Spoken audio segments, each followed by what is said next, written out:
पाक पाकीज आक और अलगा आक पाक करे पाक welcome back to our channel Sandhya Nellore అమ్మాయి.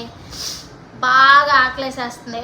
ఈ 2 రోజులు 3 రోజులు జర్నీలని ఇవన్నీ తిరిగేసి ఇంటికి వచ్చి ఫుల్గా అలసిపోయాను. ఇళ్ళంతా క్లీన్ చేసి ఇంకొంచెం అలసిపోయాను. అంతా ఓకే కానీ సరిగ్గా పొట్టకి బువ్వలేదు.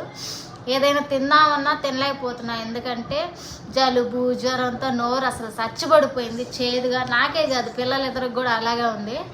సో ఇవాళ మన వ్లాగ్ ఏంటంటే, ఎవరైతే జలుబు జ్వరంతో ఇబ్బంది పడుతూ నోరంతా చేదుగా అయిపోయి ఏం తిన్నా ఆకలేసినా సరే అది ఏది తినబుద్ధి కాక అలా పొట్ట మార్చుకుంటారో వాళ్ళ కోసం ఒక మంచి అద్భుతమైన వంట చూపించేస్తాను. చూడండి. ఏం చేయాలా, నేను షాప్కి వెళ్తే నాకు వెంటనే దోసకాయ కనిపించింది. సో దోసకాయ పప్పు, దీంట్లోకి మునక్కాయ తాలింపు, కొంచెం టచింగ్ కోసం పచ్చిమిరకాయల పచ్చడి, ఈ 3 చేసేసుకొని వేడివేడిగా తింటే ఉంటుంది అమృతంలో వెళ్ళిపోద్ది గొంతులకి. దానికోసమే ఈ మొత్తం కట్ చేసి పెట్టేసుకున్న దోసకాయలు, ఎర్రగడ్డలు, పచ్చిమిరకాయలు, టమోటాలు అన్నీ, పప్పు కూడా కడిగి పెట్టేసుకున్నా. ఇప్పుడు ఇవన్నీ ఇందులో వేసేసి ఉడకబెట్టుకుంటాం కుక్కర్లో.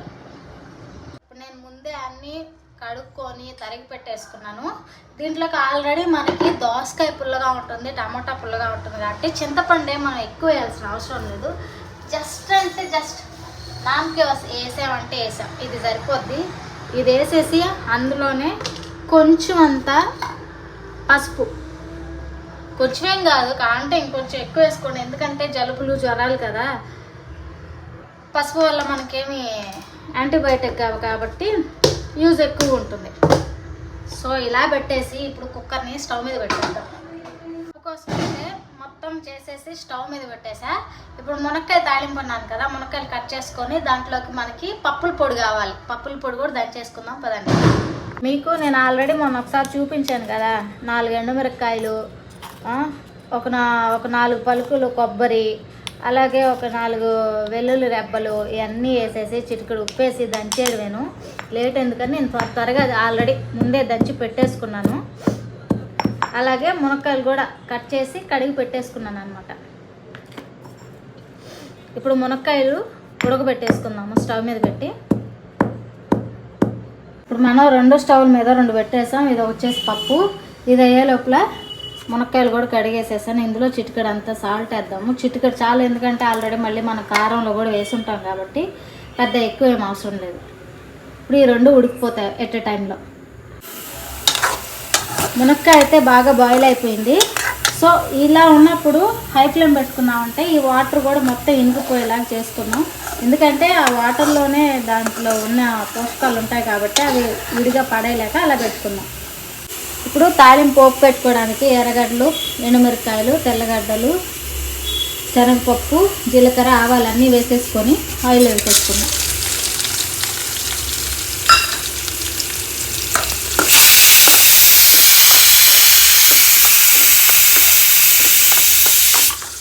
మన పప్పు కూడా దాదాపుగా 3-4 విజిల్స్ వచ్చేసాయి. ఇంకొక విజిల్ వస్తే ఆఫ్ చేసేయాలి. ఇందులోనే కొంచెం కరివేపాకు వేసుకున్నాం.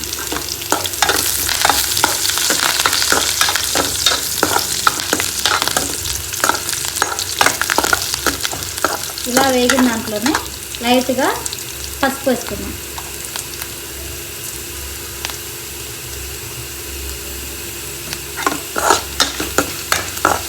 పోపులోనే పసుపు వేయడం వల్ల ఆ కర్రీకి అనేది కొంచెం కలరింగ్ బాగా వస్తుంది. సో ఇప్పుడు ఇది వేగిపోయింది కాబట్టి ఇందులో బాయిల్ చేసి పెట్టుకున్న మునక్కాయలు వేసేసుకున్నాం.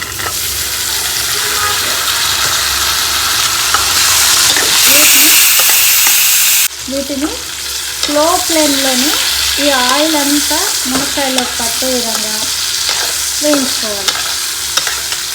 ఇందులోనే కొంచెం ధనియాల పొడి వేసుకున్నాం.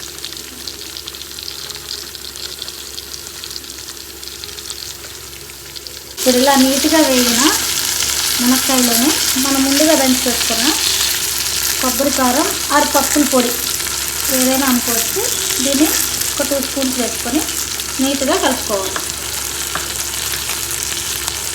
ఫైనల్గా మన మునక్కాయ ఫ్రై రెడీ అయిపోయిందనమాట. ముగ్గురమే కాబట్టి జస్ట్ 2 మునక్కాయలు తెచ్చాను. ఇంకా పప్పు ఎనిపేద్దాం పదండి. పప్పు ఎనిపే లోపల ఒక స్టవ్ మీద రైసు, ఇంకో స్టవ్ మీద పచ్చడికి రెడీ చేసేస్తున్నా.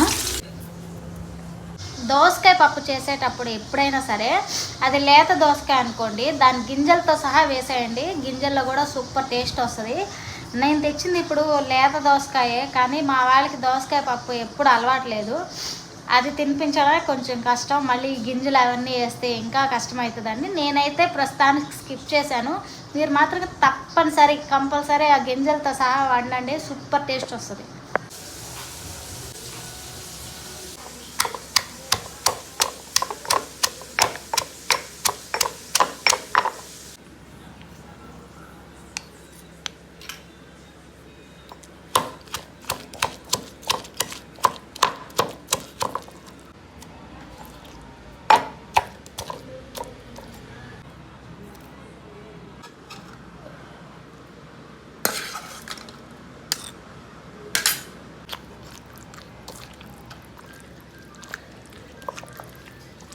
మన పచ్చడి కూడా అయిపోవచ్చింది ఎంచక్క.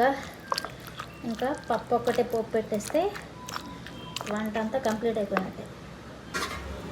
రైస్ అయిపోయింది, పప్పు కూడా పోపు పెట్టేశాను. ఫ్రెష్ అయిపోయాము. ఇంకా వేడివేడిగా అన్నము, దోసకాయ పప్పు, మునక్కాయ తాలింపు, పచ్చిమిరపకాయ పచ్చడి. మీకు ఇంట్రెస్ట్గానే ఉంటే కొంచెం అంత నెయ్యి వేసుకోండి, తుమ్ము లేపేస్తుంది. డిన్నర్ అయితే కంప్లీట్ చేసేస్తా. నాకు బాగా ఆకలేసేస్తుంది. ఇక నేను ఏమాత్రం ఆగదలుచుకోవట్లేదు. మీకు కూడా నచ్చితే మీరు కూడా ఇలాగే ప్రిపేర్ చేసుకొని తినేసేయండి.